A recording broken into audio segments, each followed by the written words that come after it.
Welcome back, everybody. Another great episode for you today. And guess what? We're going to be talking about the environment and the EPA. And to help us with that conversation, we have Mandy, Gunasekara. God, did I get that right? Yeah, that was good. I did it. You're the former chief of staff for the Trump administrator to the EPA, Andrew Wheeler.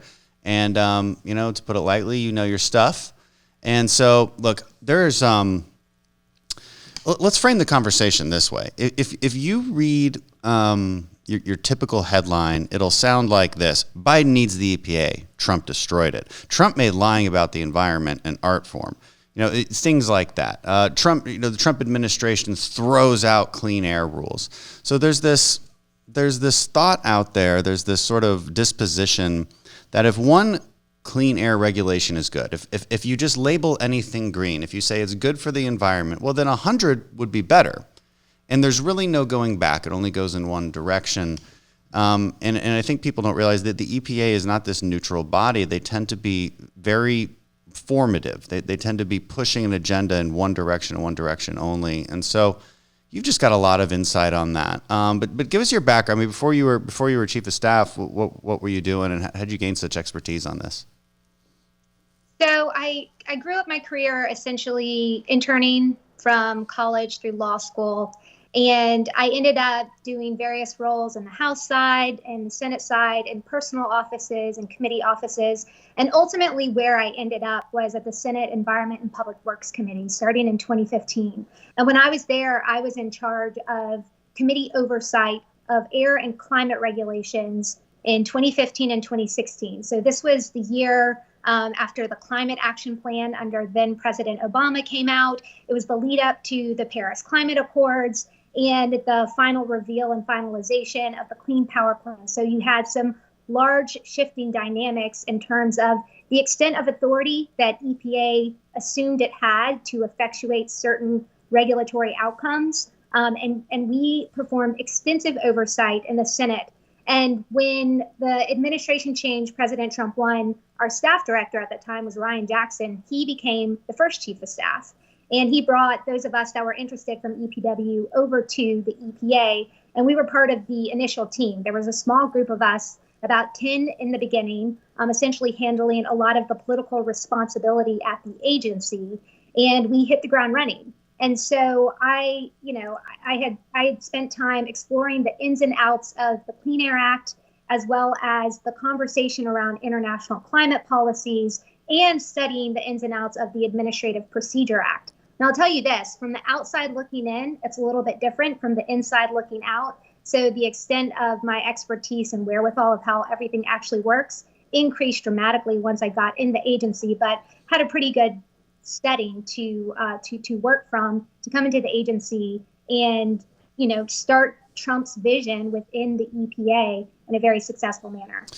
So, I mean, Trump was famous for promising two cuts or getting rid of two regulations for every one put in. I think the ratio ended up being maybe a 1-to-8, and I would imagine that most of those ended up in the EPA's hands. So how do we navigate that? And then how do we navigate the narrative that I laid out previously where, again, if one regulation is good, then 10 must be better. And with the environment, this becomes very emotional for people. Nobody's actually thinking through, what the costs and the benefits here. Because, if you ask any reasonable person, what sort of parameters you must go through, what kind of process you must go through to add another lane to a highway, we would probably develop some consensus. No reasonable person thinks that you should do an endangered species study for a simple off-ramp. Okay, but we do things like this. We do crazy things like this. I mean, how do you navigate that? What's the overarching philosophy that we should be thinking about? And what does the media get wrong when they're lambasting you guys as killers of the environment? Well, there's a lot to discuss there. One of the overarching elements is that more regulation is not always good because you get to a point of diminishing returns. You can understand this in the application of anything, but certainly you get to a point where regulations become so onerous, they generate unintended consequences that can have negative impacts for people, which EPA's mission is to protect public health and the environment. And you can have negative consequences to the environment. So what we were very thoughtful, and when we came into the Trump administration, was, look, the environmentalists and political motivations and groups had taken environmental laws that were put in place for good reason, but distorted their application to become barriers to growth and barriers to economic development. We threw that out from the get-go and basically said, look, you can have a clean environment, but it also has to be balanced next to a growing and robust economy, because wealthy countries have the cleanest environments. It's not the inverse of that. So we understood that, and we applied that to the regulatory framework. And the other thing that we prioritized from the get-go was the extent and limitations of the rule of law. The last administration showed a consistent tendency to take their authority and expand it well beyond what Congress had ever thought. So we came in and respected the four corners of the law, so to speak, and didn't overstep our relative authority. And at the end of the day, what we achieved in the Trump administration at the EPA is we had a 5-to-1 ratio. So for every one regulatory action, we had 5 deregulatory actions. By the time we walked out the door in January 2021, we had completed around 77 deregulatory actions, saving $99 billion. But most importantly, at the same time, positive environmental trends continued. Our air pollution continued to decline, water quality improved, and we cleaned up legacy pollution all over the country that had been holding communities back. And so we proved out this concept that you can pull regulations off the book, you can reduce the economic impact and responsibility that falls to stakeholders while maintaining important standards. And then those impacted stakeholders, whether it's a factory or a power plant or a refinery, they can take money that would be spent complying with procedural expectations and put it towards investing in the latest and greatest technology, more efficient processes, and that proves much better for achieving better tangible environmental outcomes than growing the bureaucracy and just trying to curb and stymie economic growth. So one of the things the left likes to say is that the Trump administration's EPA was directly attacked scientists and tried to engage in this sort of Orwellian censorship of anything that had to do with climate change. I mean, what do you say to that? What's the truth behind it? And maybe hit on the science transparency rule, which I think came in at the end of the administration, and tell us what that is and how the left reacted to it.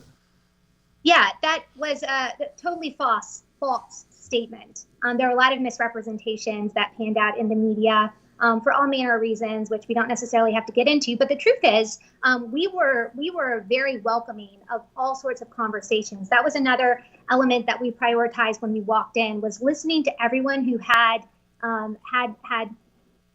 skin in the game or stake at the table, whatever you want to use. But we brought in our engineers and our scientists and our economists and our epidemiologists. All of these experts reside at EPA. So anytime we were making regulatory decisions, we brought them in to hear them out. And they all speak a little bit different language. And all of that comes together and ultimately be presented as a policy decision that the administrator would make. But we prioritize the advice coming from our science. It's largely housed within our Office of Research and Development at the EPA.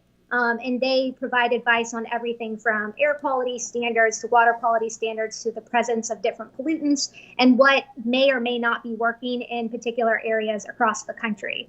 So not only did we listen to internal scientists, but also external scientists, because science is better when there's more people involved. That's why peer review is very important, and it's actually an embedded part of EPA's regulatory process.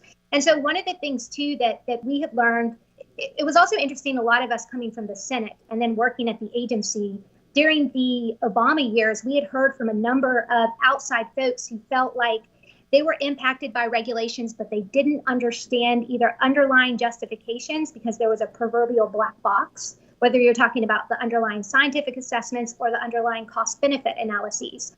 So when we came in, having experienced that for multiple years, we wanted to fix that within the EPA. And so on the science side, we put out, as you referenced towards the end, the science transparency rule, which really is what it is. What's in the title is increasing public access to the scientific work that goes into EPA's decision-making authority. This is something that has been pitched as controversial, but it shouldn't be. I mean, this should be a bipartisan endeavor. And that is the nature of the scientific process. You put something out there, you test it, and then you share it with your equally expert, like-minded, or equal experienced friends to cross-check.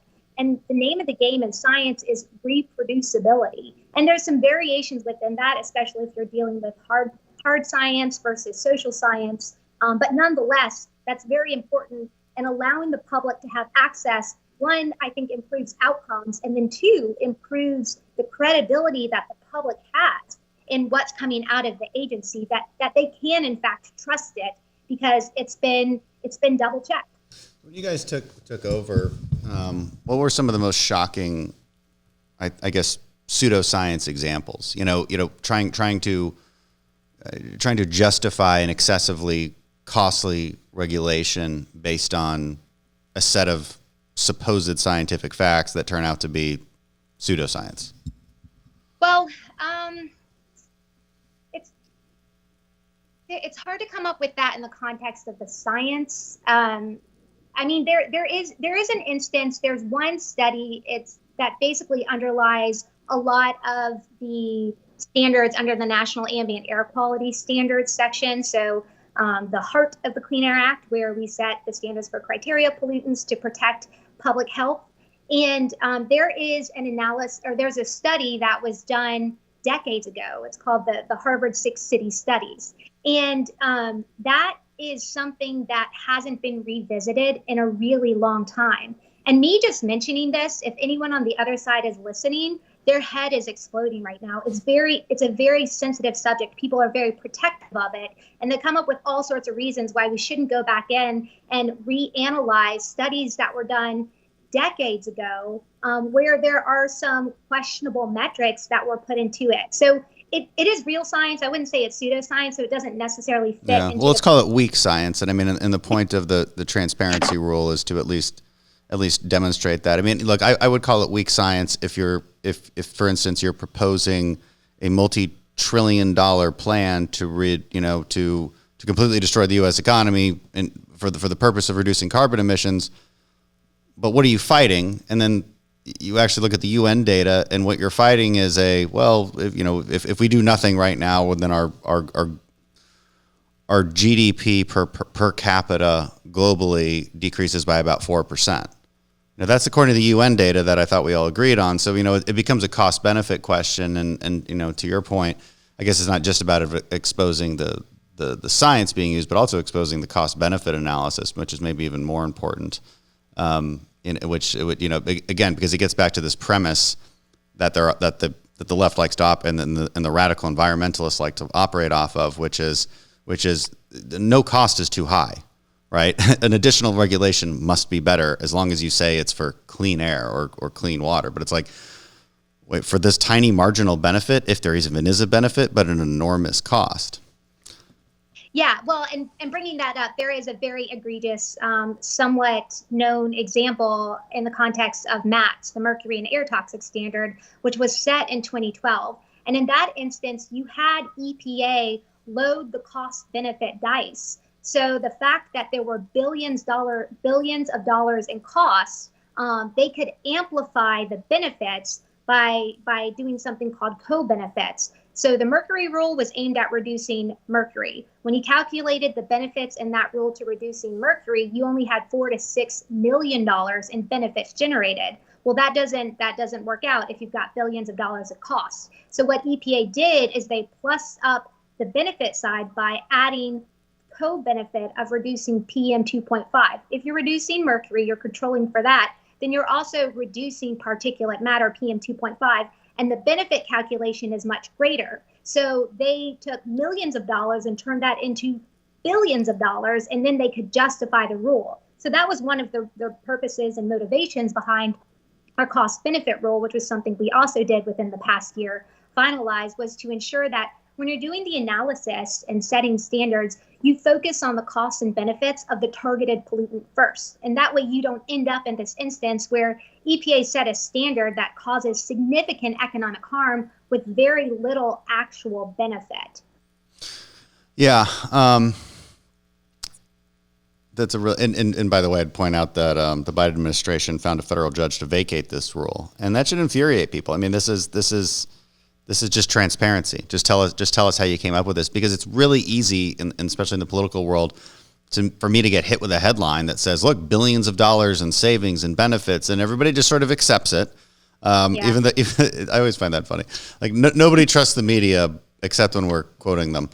But especially when it comes to environmental regulations, you have to dig in like a bunch of layers deep. I mean, it's because God, you can manipulate the data and the stats and the cost benefit analysis to an exceptional extent, and it ends up with these really funny stories like, it takes 5 years to put a telephone pole in, or 10 years to get approval for an off ramp. I mean, what are I saw an expression on your face when I said that. So I'll go down that path for me. I mean, what are some of the ridiculous things that we do in the name of environmentalism, but in the end just make our lives miserable for no good reason and no environmental benefit?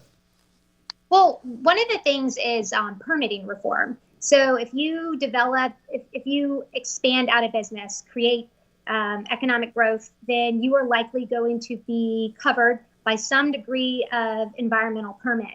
And in EPA, under the Clean Air Act, we have something called new source review, which is something that has caused the opposite effect. What it essentially has done is a company that's looking to invest in newer technologies, let's say that's a $10 million proposition. Well, if they trigger new source review and they have to go through that degree of EPA permitting, a $10 million project turns into a couple $1 billion endeavor. And so when you're talking about companies where they're either operating on thin margins or they have other CapEx expenditures, or maybe they're trying to hire more people to grow their company, millions of dollars to billions of dollars, that totally cancels out the project. And what it also cancels out is the environmental benefit that would have been generated from that. If you have a more efficient process, you're doing more with less. So you're using less energy, or you have better scrubber technology, and you're reducing the pollutants that are coming out of the relative stack. And we have, under the new source review, that was one of the most egregious examples of where you had such onerous regulations that it was deterring people from investing in more environmentally appropriate and environmentally friendly technologies to improve their operations. It was actually so egregious that at the start of the administration, you may recall, the president put out an executive order directing people to write in about their deregulatory goals and what would reduce barriers to economic growth. And at the top of the list, and Department of Commerce put this report together, it's still out there for anyone who's interested, but at the top of the list was EPA permitting and EPA permitting reform. And it's not just EPA, though. Like what you reference is that we also made reforms under NEPA, the National Environmental Protection Act. And this was something that was headed by the White House over at CEQ. But that was one of those instances where any federal project that triggered the application of NEPA, whether it was a road or a bridge, it basically made it impossible in this country to build roads. And roads today, in certain areas, roads today are much better and made much more efficiently than even 10 years ago. But we have environmental standards that get in the way of developing that out. And it's detrimental to the infrastructure of the country on a transportation side, but also think about the infrastructure that's necessary to update the energy grid and as we continue to evolve in a more energy grid process. So, I mean, it sounds just like you're beating your head against the wall, trying to get these common sense regulations through or streamline these things so that we can both protect the environment and live and do common sense things. How was that? I mean, how do you're a political appointee, and underneath that there's thousands and thousands of lifetime bureaucrats, lifetime federal workers. Let's assume many of which are just trying to do the right thing, but there's always going to be institutional resistance. And look, nobody joins the EPA. Nobody becomes a lifelong EPA bureaucrat because they love big business.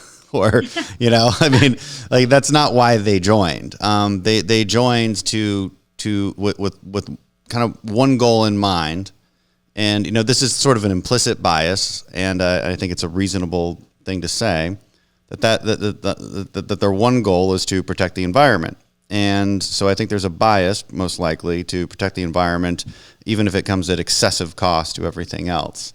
So what was that like, dealing with that? And how much institutional inertia is there? And how much worse is it going to get under Biden, where the political appointees he has are not there to resist any of that? Yeah, it was really interesting. I would say going in, I had to shut off the media, especially coming in brand new to this. And one of the things in this administration, so a lot of people who had previously worked at the administration in the Bush administration were not interested in coming back and working for President Trump for a variety of reasons. So what it did is it made people like me, who coming into the positions I took, I would say that the people historically who have had them had 10 to 15 years more career experience before taking on these big initiatives. Now, it gave us great opportunities and we did a lot, but what we were missing was the institutional wherewithal of how to actually get the bureaucracy to work for us. And that was one of the hardest things. Luckily, I had a really good support network, and one of my support network ended up being my direct boss, the assistant administrator for the Office of Air and Radiation, Bill Wareham, someone who had that institutional experience and knowledge. But leading up to that point, things would just not move or not be achieved. Or there were a lot of instances where I would have a meeting with a group. And within the air office alone, there's 5 different sub offices. And then each of those 5 different sub offices, I was dealing with anywhere from 15 to 20 different issues at any given time. So it's certainly the drinking from the fire hose mentality. So I'd have a meeting, make a decision, and then the follow-up meeting wouldn't be for 4 to 6 weeks. But during that 4 to 6 weeks, the people within that office, they wouldn't be working to achieve the decision. Sometimes they would come back in and just do a total repeat of the brief, hoping I had really? What I'd actually they think they can outlast you. Yeah, totally. Is this the deep state? I mean, is this the deep state that everybody talks about? I don't know. He's like using that word. I mean, it's a little kooky, but this is what people mean by it, for sure. No, it's true. And it exists, and it's not, sometimes it's subtle. The deep state isn't always someone jumping out of a closet and stabbing you in the back. Well, I would hope not, because that'd be weird. That would be an odd day at the office. Political.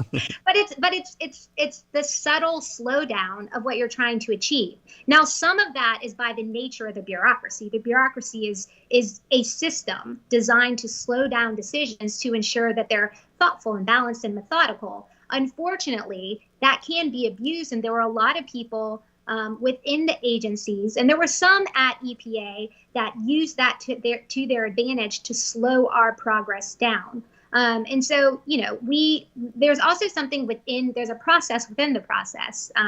It's called the ADP process, but essentially it's a series of checks to ensure when we have a major regulatory action, all impacted offices are included. Everyone has an opportunity to have a say, and then we have regular check-ins with the administrator. So we streamlined some of that and ensured that, we didn't fall into this process where the administrator or whoever's the head of the office would make a decision, and then no actual work would occur until the next check-in for a variety of reasons. But yeah, I mean, the deep state's real. It's not everyone. There's a lot of really good civil servants that I worked with that were extremely helpful. But here's the thing too that a lot of people may not understand is there's politics within the bureaucracy, and for every civil servant that was being helpful to me, there was probably someone taking notes that is now sharing those notes with the Biden administration, telling the Biden people that this civil servant was really helpful to the Trump administration. You should either cut them out of the process or punish them for some reason because they helped us achieve our vision of environmental progress. I mean, that goes on too. So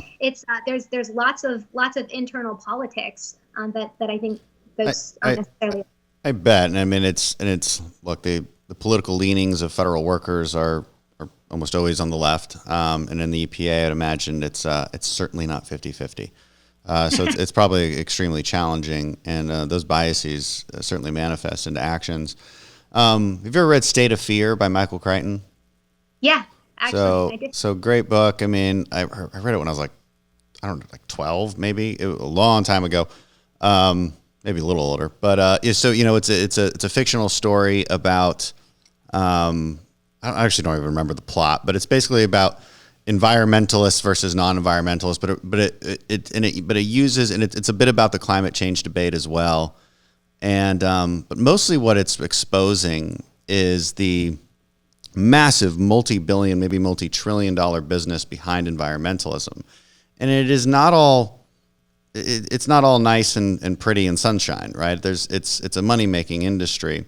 There's massive consultancies, massive nonprofits. There's a lot of money to be made here. And so, how worried should we be that some of our career bureaucrats are really trying to please some of that industry, maybe look for a job out there when they get out of this one? And, does that tend to affect some of these decisions as well?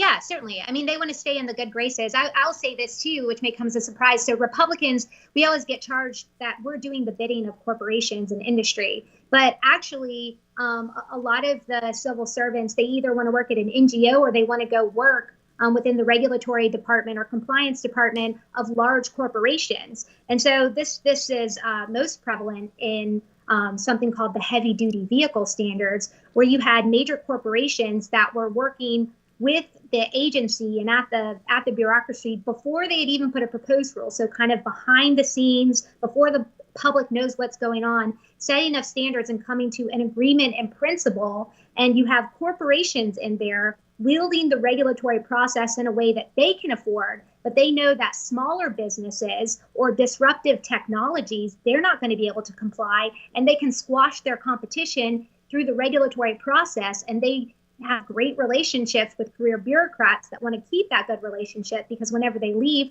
they want to go and they want to be a part of the corporate world. So there is a revolving door. I think being in an industry and coming into an agency, whether it's legal or whether it's at a company or whatnot, is good, right? It informs the process when you're coming in as a regulator. But there's a hypocrisy to it, because if you're Republicans coming in and you worked on one side of the equation, well, then you've got a corrupt heart or you've got corrupt morality. But the other side, because they worked at NGOs or they worked for, morally superior corporations that do a lot of greenwashing, well, that's okay. And that's actually encouraged. So there are those dynamics where the bureaucracy will happily work with corporations for a variety of reasons, and they don't care that the standards they ultimately set puts out those corporations' business, helps them grow or protect market share, and then suppresses the ability of disruptor technologies that may be better from a variety of perspectives from ever actually taking off. Yeah, that's exactly right. I mean, another example of that would be big oil companies support a carbon tax, and they know very well that might result in them gaining market share because, well, one, they already have a huge international footprint, but two, they might swallow up some of those mid-sized producers and smaller producers that can't possibly work in those margins. And I don't like it. We could talk about carbon tax. We might as well. Why not? I don't like it because unless it's international, it's useless. And I would make the argument, and tell me if this is a stretch, but you might actually increase global emissions because demand doesn't go away. But if you tax our production excessively, what will happen is you might see production shift to countries like Russia, Saudi Arabia, and more likely that you get an increase in emissions accordingly, just because they're dirtier producers. They're more harmful to the environment. Another example I would say is, why do you think Amazon wants a $15 minimum wage? Because they can afford it, because they're big, and because they get most of their profits from Amazon Web Services anyway. So they can afford it, they can virtue signal, and they can gain market share by putting all the smaller ones out of business. So you can respond to any of that. I ramble. It's very timely, actually. There was a Wall Street Journal article about an association discussing this point yesterday. But I think, if you make energy more expensive here, demand's not going to go down. You're exactly right. And it will go abroad. It'll go abroad to Russia and to China. And China has proven very dishonest in the environmental discussion. What? And Shut the front door. I know. breaking news here. The last time they updated their emissions, this is just one example. The last time they updated their emissions inventory, which is essentially every country is supposed to calculate the emissions that come from various industries. They measure all that and they submit it to the UN. We actually do this in the precursor treaty to Paris called the United Nations Convention on Climate Change, UNFCCC, Framework Convention on Climate Change, sorry. China last submitted emissions data to that inventory in 2014. And their emissions calculation, this has been proven, is off by an amount that is more than all the emissions of Germany and a few other European countries. It's something like 20%. And so they're not only dishonest in the data that they're submitting in the context of environmental discussion, but they continue to talk about being leaders in climate change and building out renewables. Meanwhile, they are building more coal plants than any other country, and they're building them in ways that don't even comply to standards that our coal plants have been meeting for decades. They don't use the latest and greatest pollution control technologies that reduce things like nitrous oxide and particulate matter from coming out, which is why if you ever go to China, and I haven't been since the 1990s, 1994 actually, but my husband's been fairly recently.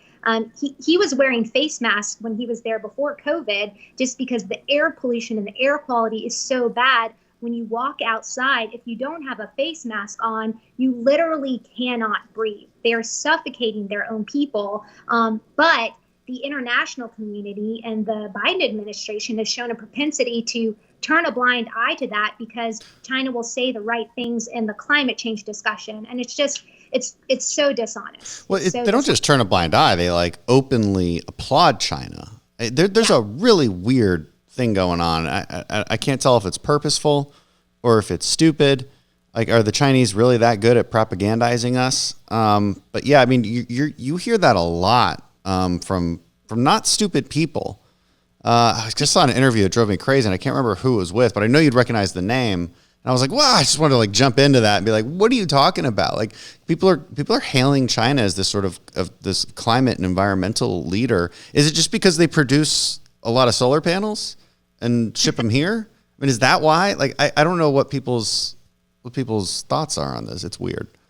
I won't pretend to be like a broader China expert, but I think it's some approach to like soft diplomacy. But I do know enough that they're enough of a threat on the economic side as well as other sides that we shouldn't be treating them with kid gloves. And we certainly, if you call yourself an environmentalist, just stepping aside from all of that, if you call yourself an environmentalist, then you need to call out good behavior and call out bad behavior and not give anyone a free pass because of some larger soft diplomacy effort. That's what I think. Yeah. But China is certainly a problem. And then, back to your carbon tax, it certainly makes things more expensive, but it also doesn't work. I mean, we've seen areas where they have embraced carbon taxes, costs go up, as do emissions, as you mentioned. And so it's ineffective. I mean, the effective way to reduce emissions, if that's really what you want to do and not create whole new bureaucratic institutions or raise a lot of money to pay for entitlements, then you invest money in technology or you encourage the marketplace to produce technology, because we have proved at EPA. We know how to reduce emissions. It's by encouraging technology. It's not by just applying a strict fee, because ultimately at the end of the day, that just makes larger companies grow larger, but doesn't necessarily reduce emissions or reduce other environmental impacts. Yeah, and environmentalism aside, the point you've made over and over again, it's really important and worth repeating.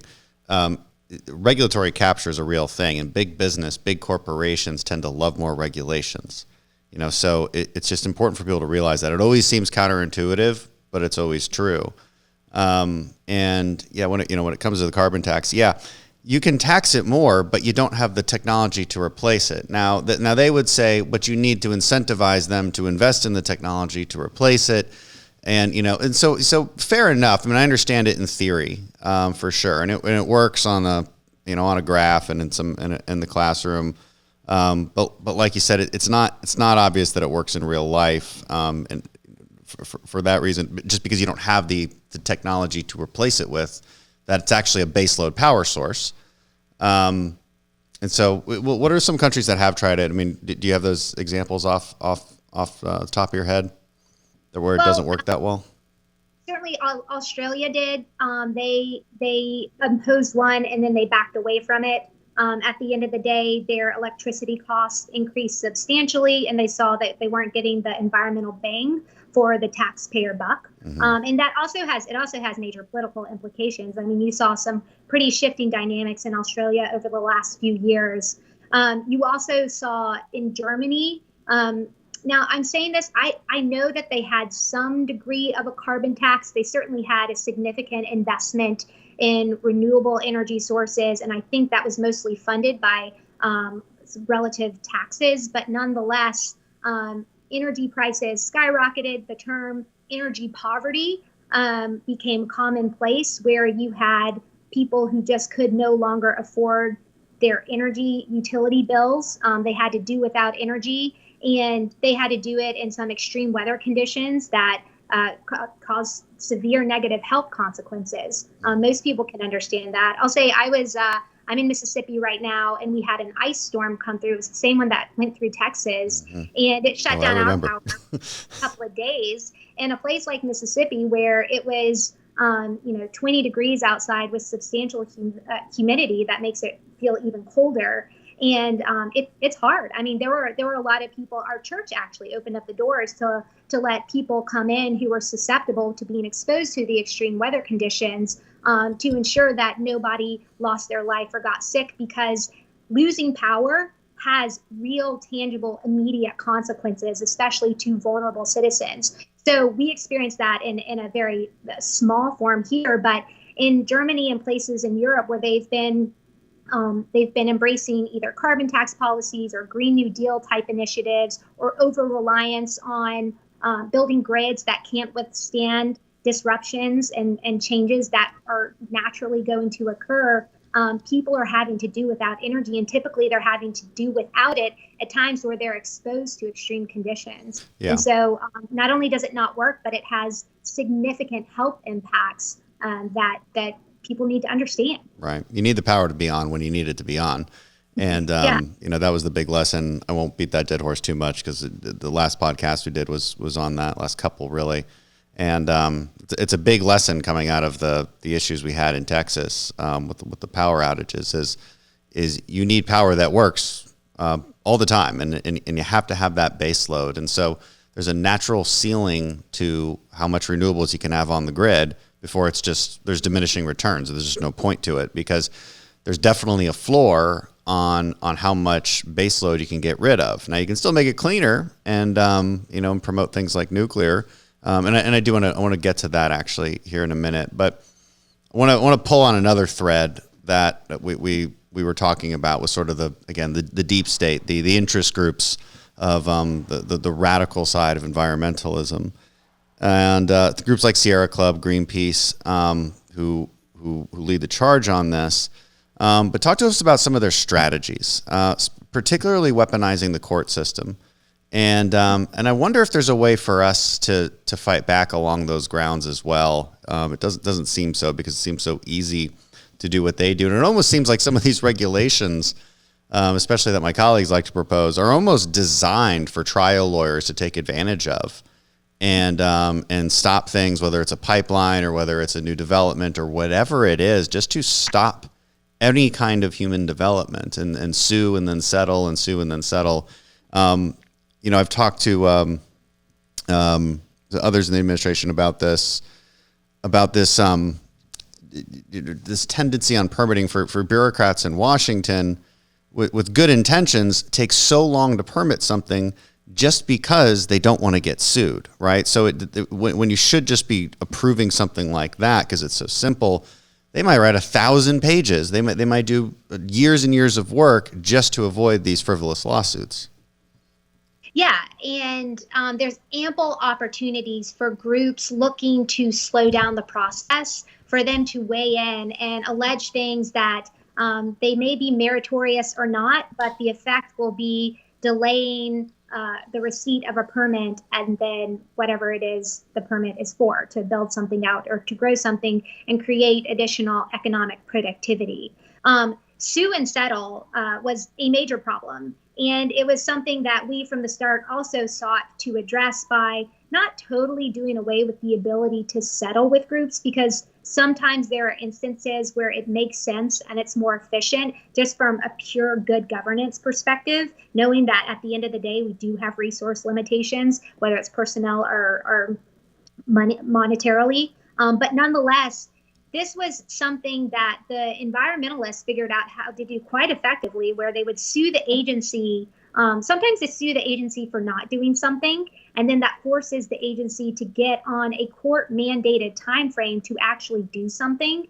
And there's all sorts of problems with that. If you're in a court-mandated time frame, the agency, like people, also procrastinate. So at some point, the agency runs up to a court deadline and they have to regulate in haste. And that can cut short the consideration of public input, that can cut short the consideration of technicalities, like nuanced differentiations between regulatory standards. So it can cut out pieces of that process that are really important to ensure that regulations issued at the end of the day are balanced, achievable, and move the ball forward in terms of environmental progress. The other issue too with the environmental groups, I mean, it's a revenue source for them. They can sue and settle with the agency on certain aspects, and they regularly get $40,000 in attorney's fees just here and there, and they'll sue on all manner of things. So there's taxpayer dollars funding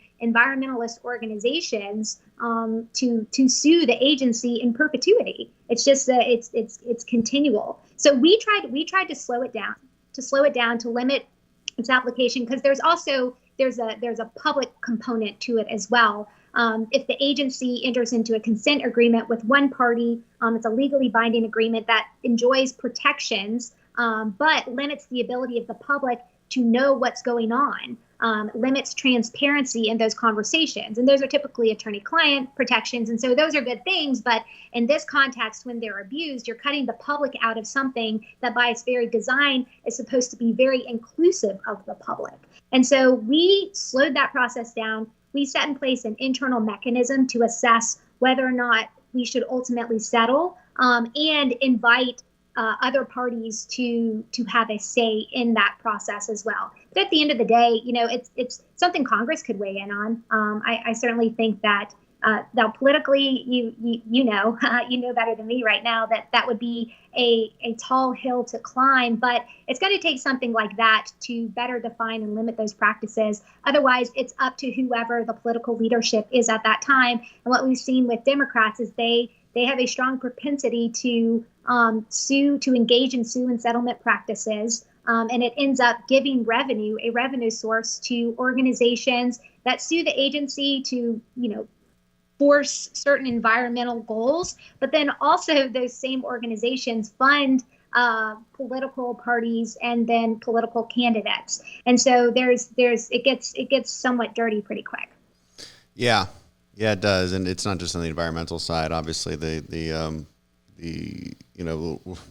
say that about why were Democrats against COVID liability, right? This is a big priority. Should be pretty bipartisan. You ask your average American, should their local restaurant be sued if somebody gets COVID there? Everybody's like, no, of course not. That would be bad.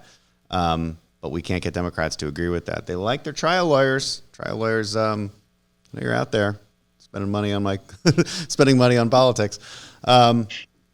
So maybe what can we expect from the Biden administration? How radical is it going to be?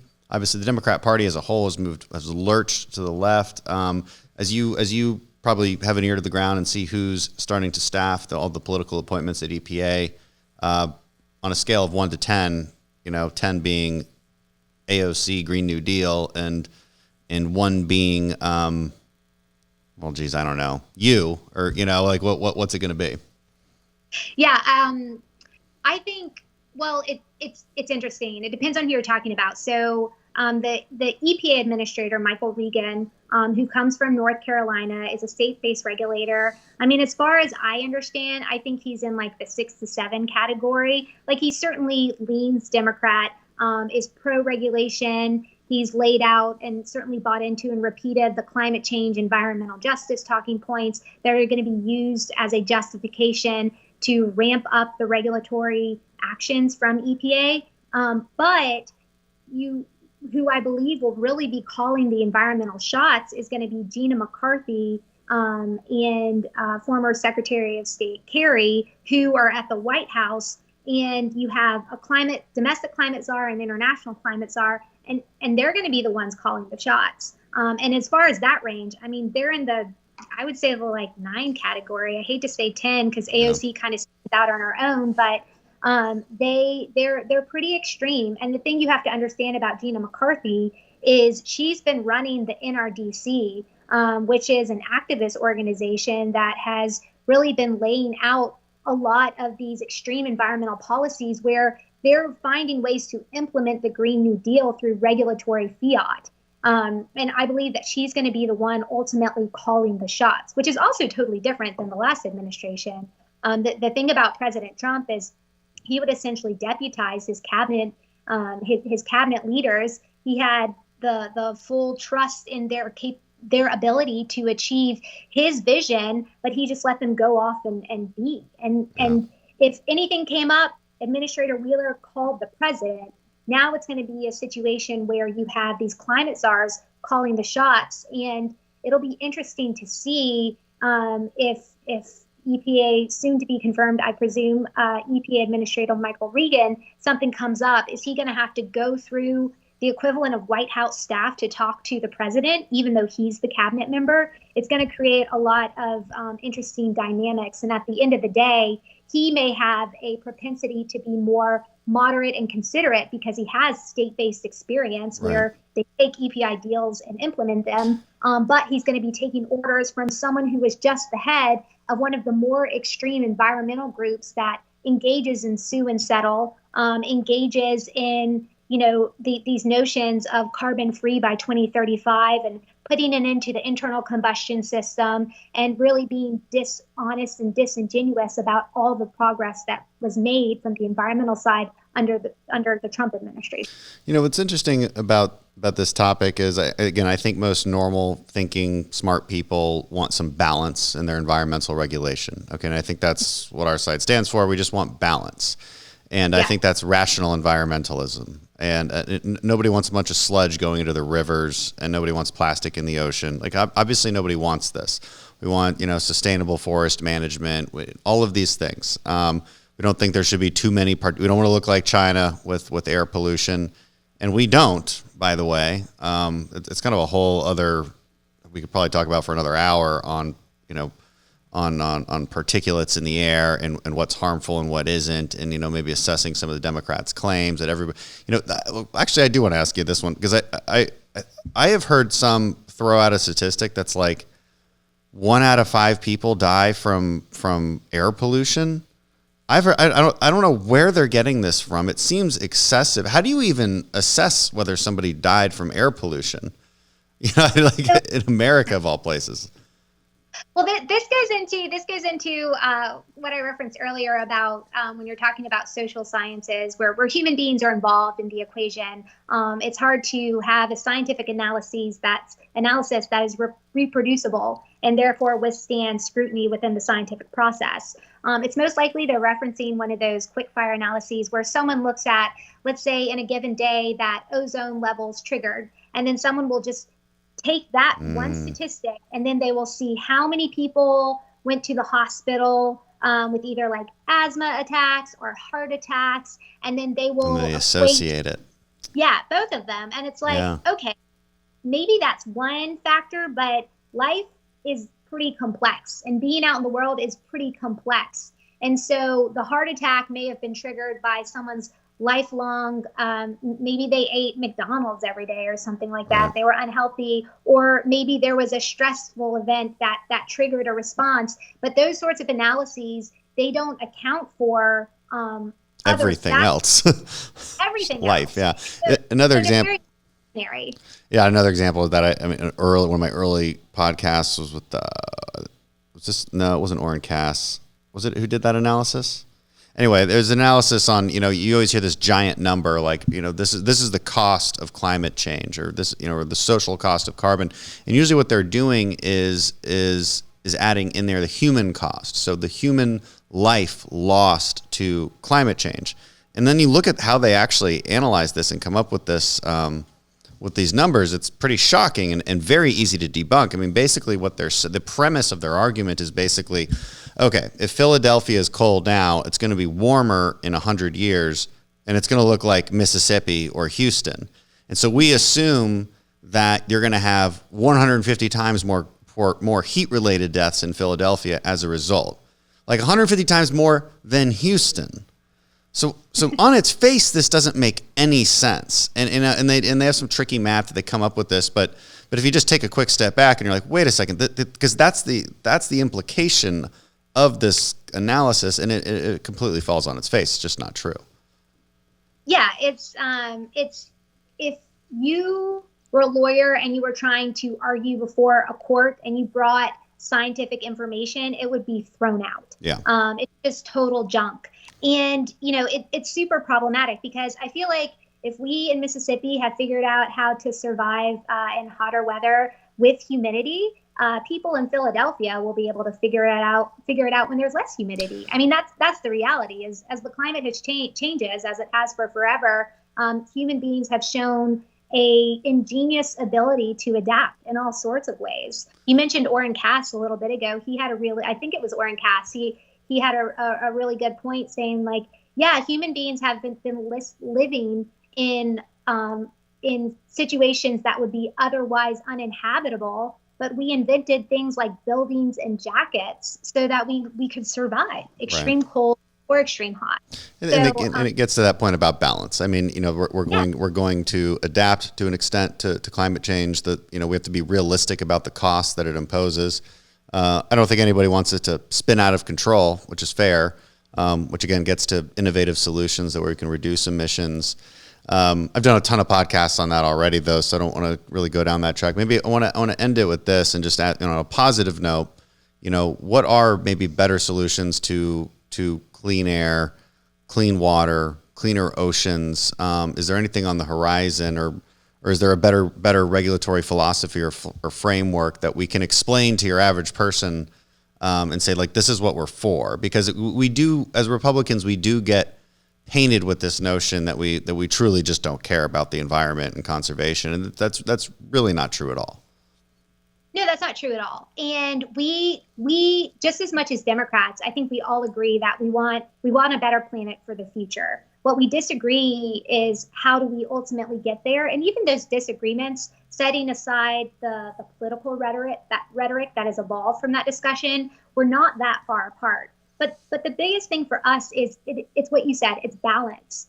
We believed in balanced regulations where you continue to establish, you address tangible environmental issues with practical solutions. And you do it in a manner that balances the natural impact of regulatory actions on the surrounding economy and the surrounding communities.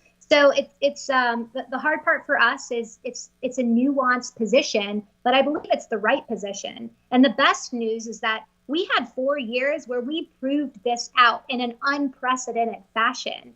Air pollution went down 7%. The clean water standards. Back in 1970, when EPA started measuring clean drinking water standards, only about 40% of water districts met low health-based standards. Today, 90% of water districts meet the highest level of drinking water standards. And then you also have the matter of greenhouse gases.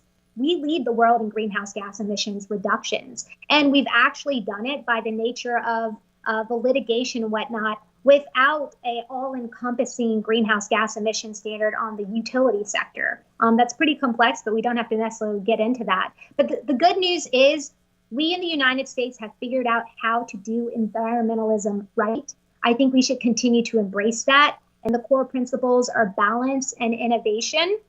And we can continue to be leaders in this area. And we don't have to, as conservatives, we don't have to forego anything we would otherwise want to do as freedom-loving Americans. If you want to drive your car, you can drive your car. If you want to go on a plane or you want to eat a hamburger, you can do those things, and we can do those and continue to improve environmental outcomes. We just may have to deal with 4 years of regulatory uptick, but the thing about all of us that worked in the Trump administration is that when we have the chance to go back, now we really know what we're doing. We know how to shape the bureaucracy to achieve the outcomes that we ultimately want, and we're going to be primed and ready to go. Okay. Is that a future EPA administrator right there talking? All right.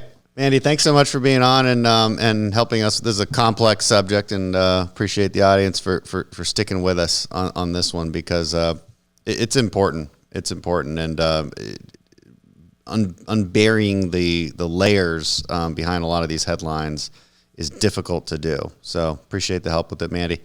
Thanks for being on. Thank you.